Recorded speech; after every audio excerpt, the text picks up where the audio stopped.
On January 19th, 2026, the Seattle Seahawks punched their ticket to Super Bowl 60 with a 31-27 victory over the Los Angeles Rams in the NFC Championship. Nobody predicted that. Not the analysts, not the media, not even most Seahawks fans. A year ago, this team was publicly laughed at, called soft, called inconsistent, called a franchise stuck in no man's land, too good to tank, too flawed to compete. So how does a team go from a punchline to the NFC's last team standing in just 12 months?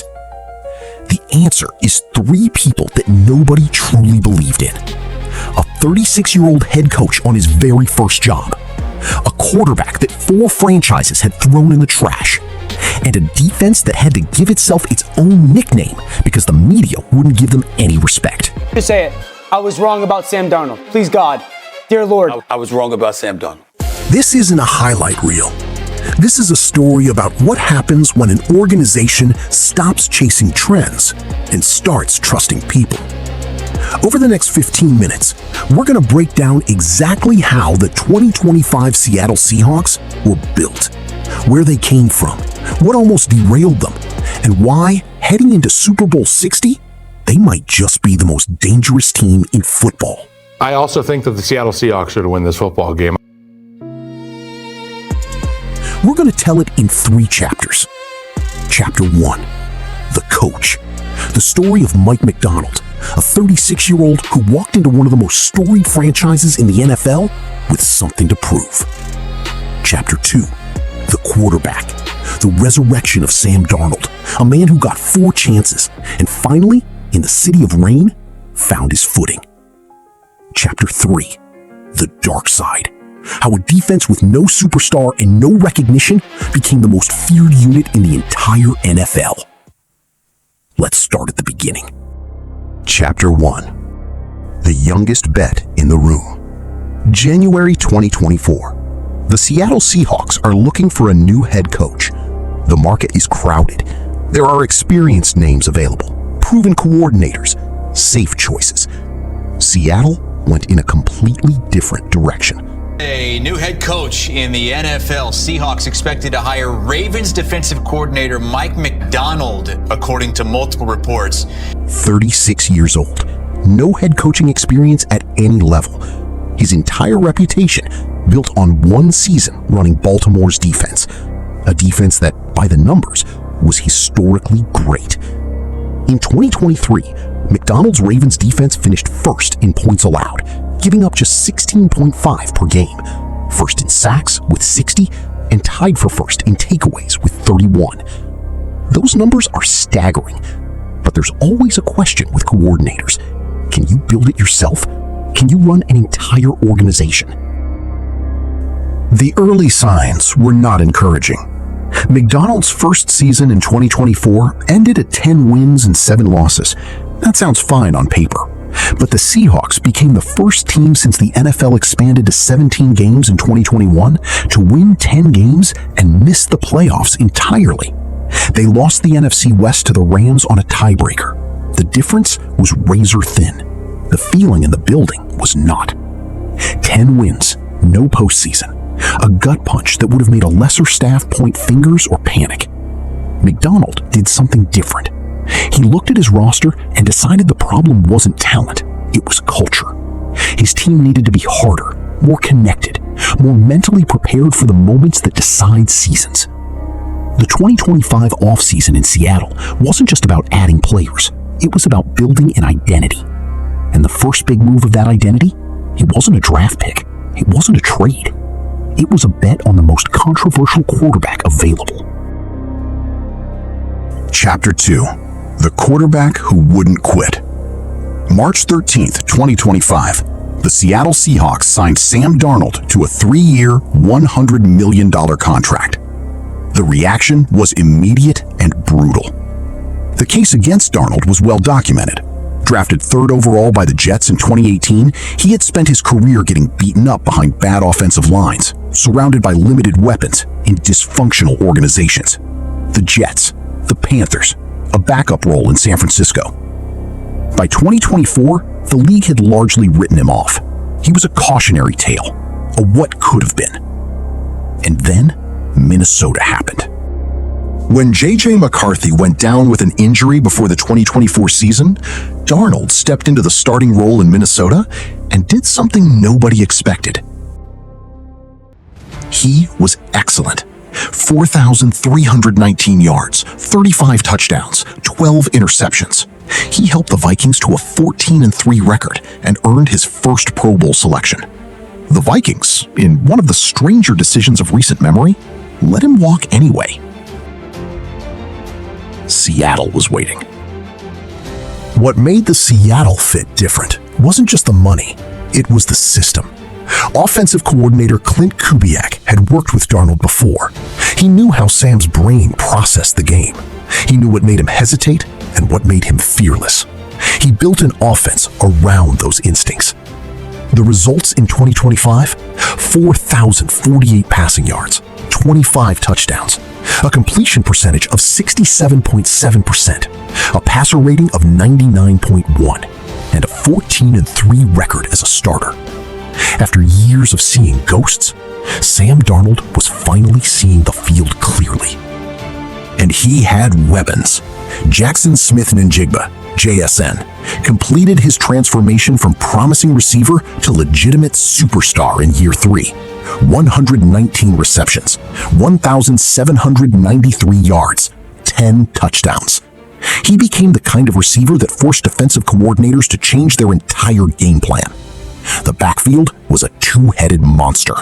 Kenneth Walker, the Lightning, ran for over 1,000 yards. Zach Charbonnet, the Thunder, delivered in the moments that mattered most, finishing with 12 rushing touchdowns. The 2025 Seahawks scored 483 points, the most in franchise history. But this team's identity was never built on the offense. The offense was the engine. The soul of this team wore darker colors. Chapter 3: The Dark Side.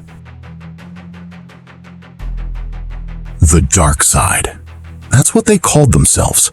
No media gave them that name. No marketing team came up with it. The players invented it in a meeting room in Renton, Washington, because they felt like the rest of the league was sleeping on them. They were right. In 2025, the Seahawks defense was the best in the NFL. Full stop. They allowed 17.2 points per game, the lowest mark in the entire league. They gave up just 292 total yards per game, and they recorded 47 sacks. What made this defense different was not one great player. It was the system McDonald built and the pieces he assembled to run it. Before the snap, McDonald's defense looks like organized chaos. Linebackers hovering in gaps, safeties sprinting toward the line, corners showing blitz, and then everything changes at once. They drop into coverage, flood the pass lanes, and still manage to get pressure with just 4 rushers.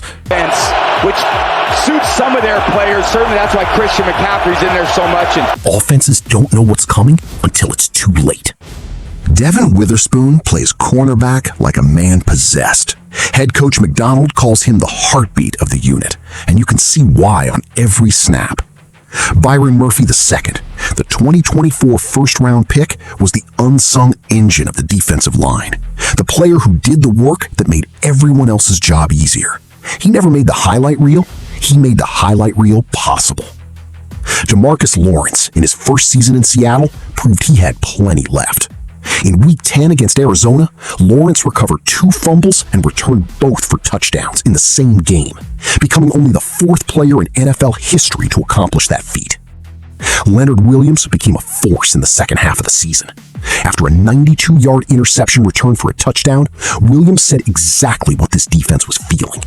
And then there was Ernest Jones IV, a revelation at linebacker, a ball hawk, a second-team All-Pro. This defense faced adversity that would have broken lesser units. Sam Darnold led the league in fumbles this season.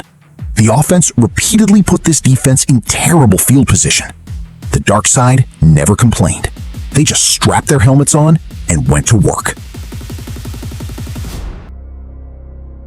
The regular season told the whole story.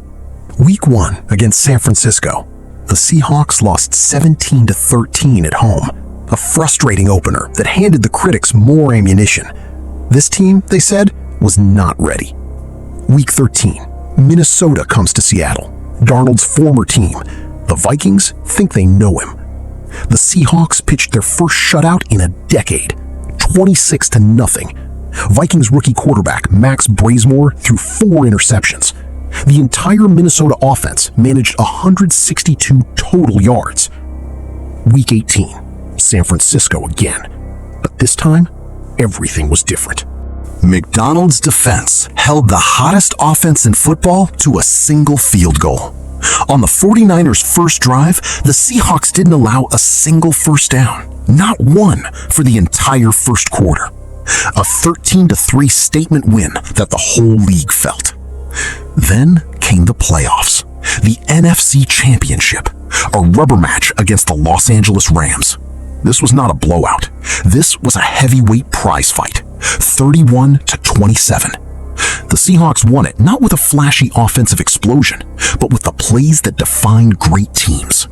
A muffed punt recovery set up a crucial Sam Darnold touchdown pass to Jake Bobo.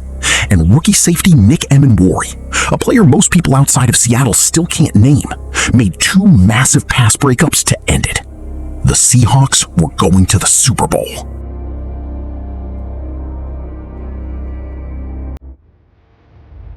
On February 8th, 2026, the Seattle Seahawks walk into Levi Stadium for Super Bowl 60. Their opponent is the New England Patriots. And yes, that's not lost on anyone in Seattle. This is a rematch of Super Bowl 49. And for the first time in a long time, the Seahawks are not the underdog. Think about what it took to get here.